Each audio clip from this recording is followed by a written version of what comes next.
Uh, Before I begin, there are only two things that whatever I'm going to say, sometimes I may sound harsh in my observations. So I think you'll have to take it in the right perspective. My attempt also is not to generalize what I'm saying. So I think you must understand that. Can we have the presentation? So that's the title of the presentation, How Not to Be a Doctor. And the only request I have from each one of you is while I am talking, it is not me who is talking. So what I have done actually is that in the last 1 year, and that's me without the makeup, so in the last 1 year, I've read quite a few books, and these are some of the books, and what I'm going to talk to you about is the learning I've had from some of these books. So very frankly, these are not my thoughts. These are what I've learned from some of these books. So to that extent, if there is an issue of source credibility, I'm not the source. So I just want to make that clear. Then let me begin. So this is the first one, the title of the talk, which is How Not to Be a Doctor.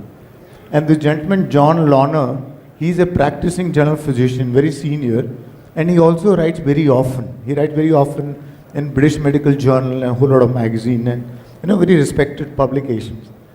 And what John Lorner says, just listen to him, that of all professions, doctors are almost invariably the most proficient at not listening.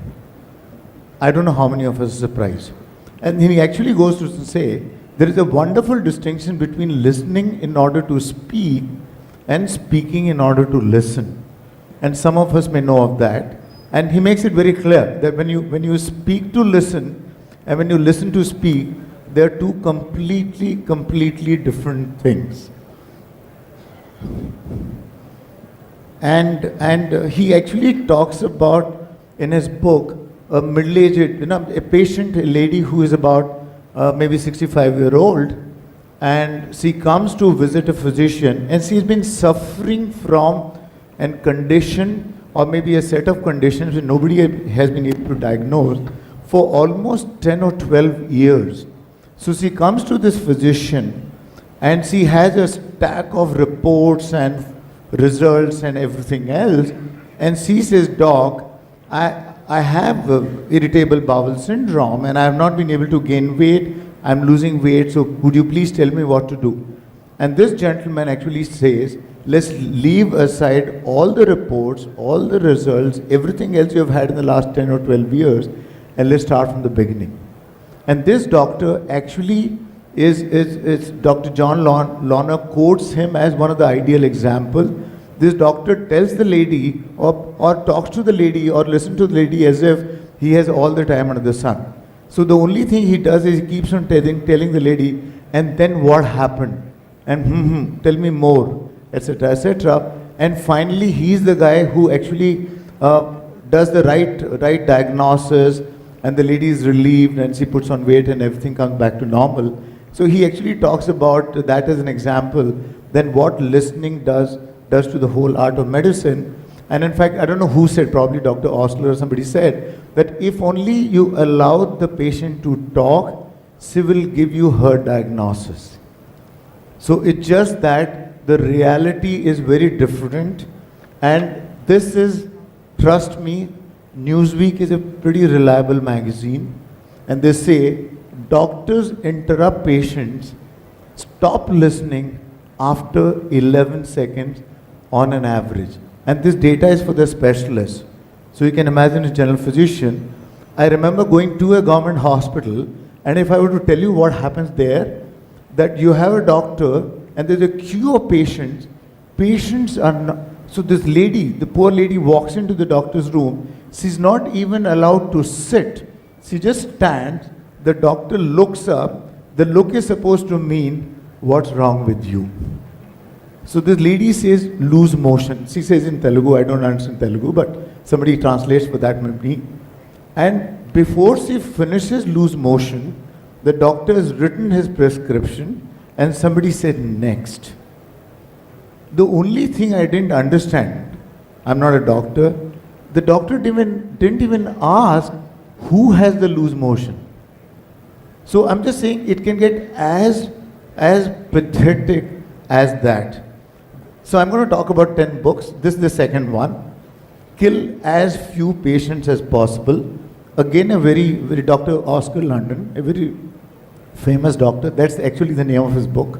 And it also has a chapter called, kill as few patients as possible. In fact, he has a very nice chapter which is titled, Don't Feel Breast Lump Over the Phone. So he actually talks about that. But I'm going to talk about Rule 28 in his book.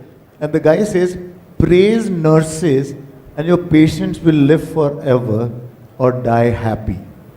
And I'll just quote, I cannot understand physicians who adopt a hostile relationship with nurses. Early in my career, I discovered that a good nurse, like a loaf of bread, is the staff of life. He talks about, nurses have taught me the intensive care that only compassion provides. And we all know how nurses get treated in this country. In fact, you talk to any hospital, you talk to the promoter, you talk to the physicians, and they will always say that the nursing schools are pathetic. When nurses join, they don't know anything. So you ask them a very innocent question, in which case, why didn't you train them? And they will say that they will leave anyway. So what happens is, it's a self-fulfilling prophecy. You get nurses, you don't know anything.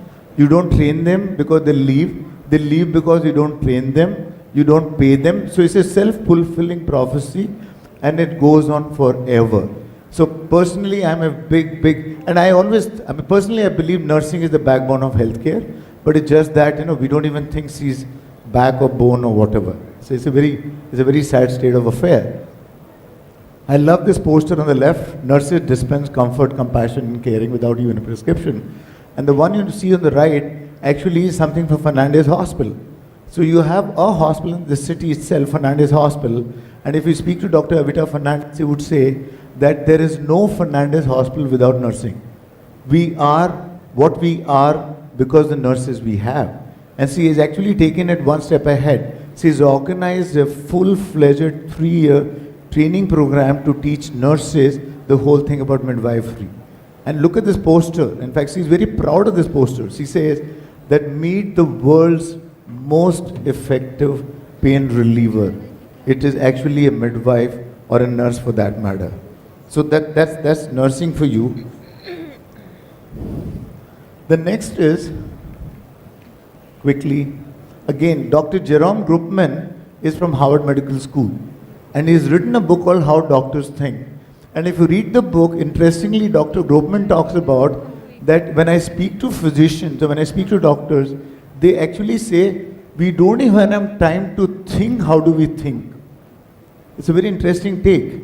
And he talks about that he's not talking about listening. He actually is talking about how do we make decisions? How do we think? How do we make decisions? And he actually talked about radiology as one example. You probably have Dr. Avinash. So when you're talking about a radiologist's life, he's not listening to anyone for that matter. But he actually talks about that research has shown that how the same radiologist were to see the same report after a period of maybe 6 months, in about 20% of the cases, he will come to a different interpretation. And if you talk about at the same point of time, if you actually shown 100 reports to 100 radiologists, in at least 20% of the cases, about 20% of the cases, they'll come to a different interpretation. So Dr. Groopman actually talks about, let's say, the cognitive trap of thinking. So he gives a certain example that when a patient starts speaking, you just latch on to a word, whatever the word is. The patient says, I have headache, pain, something, and everything then boils down to that anchor, that key word. So he actually talks about the problem of anchoring. He talks about confirmation bias, that if you actually have got a diagnosis in your mind, then everything you look around for is something which is subjected to confirmation. That whatever confirms that bias is what you're going to say right. He talks about diagnosis momentum. Let's say if you're in emergency and if 12 patients have come because of some food poisoning, then 13th also is likely to be food poisoning. So he actually calls about diagnosis momentum, etc., etc. So he says that if you're not really aware of the pitfalls of the way we think, okay, we are going to land up in problem. So he's got a nice approach. He says, as patients, if we know what the way the doctors think, he said, what could the patients do? It requires a lot of courage.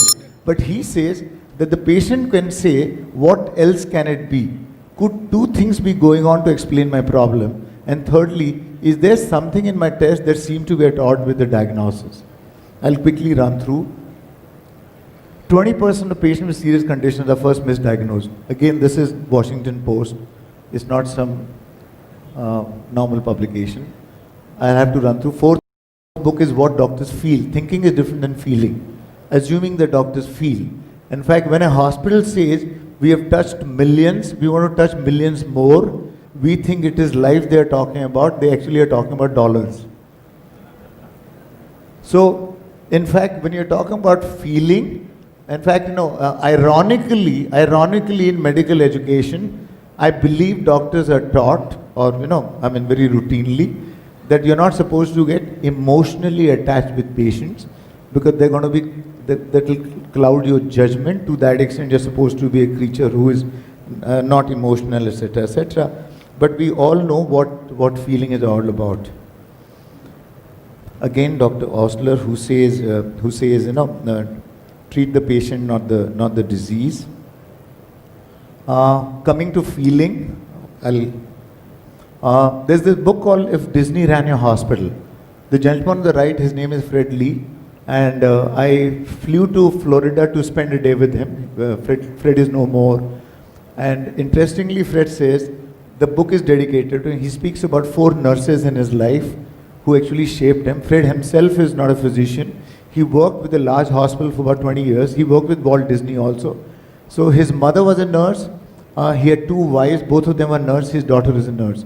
So we can imagine where Fred got the right feeling about healthcare. To quickly run through, Fred in his book talks about that if Disney ran your hospital, then you would ensure that courtesy is more important than efficiency. You will ensure that when you measure patient satisfaction, you do it to improve, not to impress.